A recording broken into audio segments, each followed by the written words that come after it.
I consider it the best connected city in America. And whether you're talking about your connection to rail transportation, the seaport, the airport, whether you talk about the fiber optic capabilities that we have in this city, whether you talk about the connections that you can make with educational institutions, with other similar organizations, so you can have synergies about the way you go about business.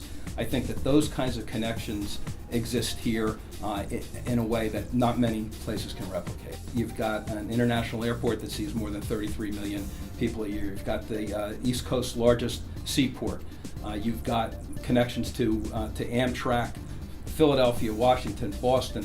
The connections here are just unparalleled, and that's one of the greatest strengths of this city. There is a vibrant business community here. You've got big companies, you've got corporate headquarters here, Prudential and Public Service, two examples, as entities that have made this city work for them and for their employees. We've got hundreds of manufacturing concerns here that have access to the labor, the raw materials, the transportation systems that they need to be successful. This is a terrific time in this city's history. It's a city on the rise. There are people paying attention to this city who never did before.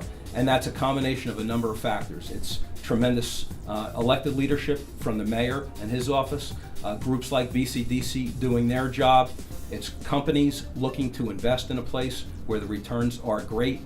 So there are a combination of factors here that make this an outstanding time to be in Newark. It's not just the dream anymore. It's not something that's going to happen in the future. It's happening now.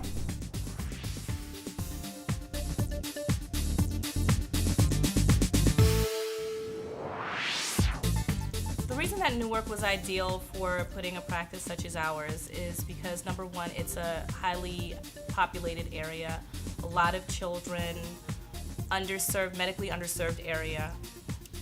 It's close to New York City, so one of the things that we knew going forward is that we wanted to not just have obviously we have a small business, but we didn't want to have a 1 to 2 chair practice. We wanted to really have a practice where we would be able to make an impact on the community.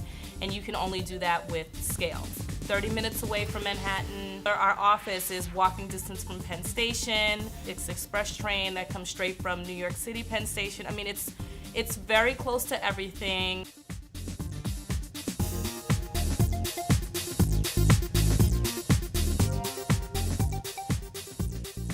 People are coming here from all over the place to live, to work, to play. There's an incredible spirit of rebirth, which is very different than other cities. Audible came to Newark very purposefully.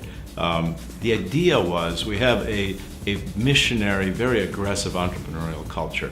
Could you take a corporate culture and insert it very specifically as part of an urban renaissance? Could you make people feel a part of it, both in terms of living and playing in a city undergoing a rebirth, as well as serving socially? People don't realize that Newark probably has two of the most technically exciting places to view sports in the country. If anyone knows about soccer, being the Red Bull Stadium is an experience. If anyone knows about hockey, being at the Prudential Center is an amazing experience, and I've been at all the arenas around the country. There have been many more street life amenities coming up, great new restaurants, lots of renovations of spaces for young people to live.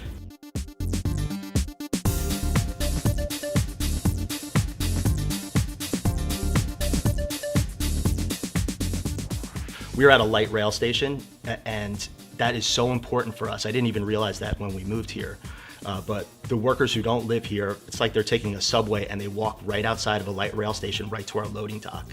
Newark has its own real legitimate Bourbon Street type place to go out and take clients to, down on Ferry Street in the Ironbound.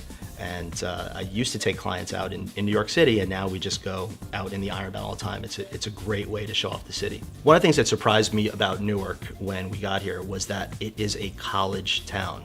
We've learned to really use the resources of these colleges. I was at NJIT last night. I'm going to Rutgers tomorrow. It's a great business school, there's great engineering schools. There's great access to students. I actually have 4 students at NJIT working on a project for school credit for us on the technology side. We have access to industrial engineers and all sorts of professors. We have access to advanced manufacturing facilities and workshops. There's a metal shop over at NJIT.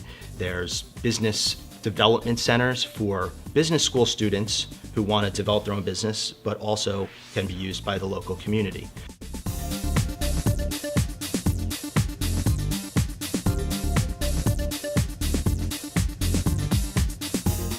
This is a city ready to take off. When I look at the work that the Governor Christie's done with his team, and Mayor Booker with his team, and Brick Cities Development Corp with Lanier Richardson and his team, they've put a remarkable collaboration together to really make it easy for businesses to make a simple decision, to cut through all the red tape, and to be a part of the community, often running from the day they step foot into the city. As we looked at the world of technology which we compete in, it has a wonderful university population. More than 50,000 students are comprised between the medical school, New Jersey Institute of Technology, and Rutgers University. And in fact, Panasonic's not new to Newark. We've been involved in the city and the educational field for more than 20 years, trying to encourage high school students through the universities into fields of technology. So BCDC is a great resource in terms of providing funding.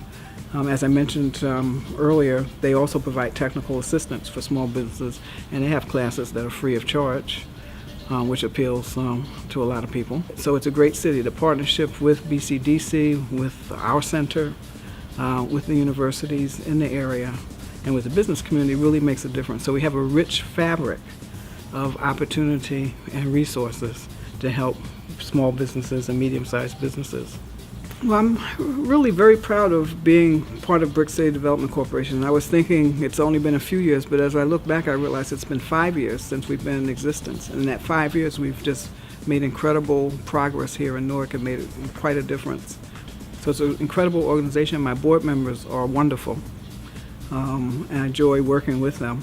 They care about Newark, and I think that's one of the things, too, that you find in Newark you don't find necessarily in other cities. I think if you want to start a business, you want an area where you have resource availability, a variety of types of resources that you need. You want an area that's growing. You want an area where you have a municipal government that wants to work with you rather than be an impediment to your growth and development. You want an area where you can walk down the street or go a few miles on a bus or in a car, and you have your university community, which is an intellectual community that can help support whatever your initiatives are. We have experts in all types of businesses and business functions here at Rutgers and in the sister schools around us. You have all of this in a small, compact area. It's an easy city to navigate. It's placed strategically very well. It's close to New York, as well as has all the transportation arteries. You can't find a better place for a wide variety of types of businesses. So I would encourage a small business person, a medium-sized business person, even a large business, to come to Newark, because there are great opportunities here.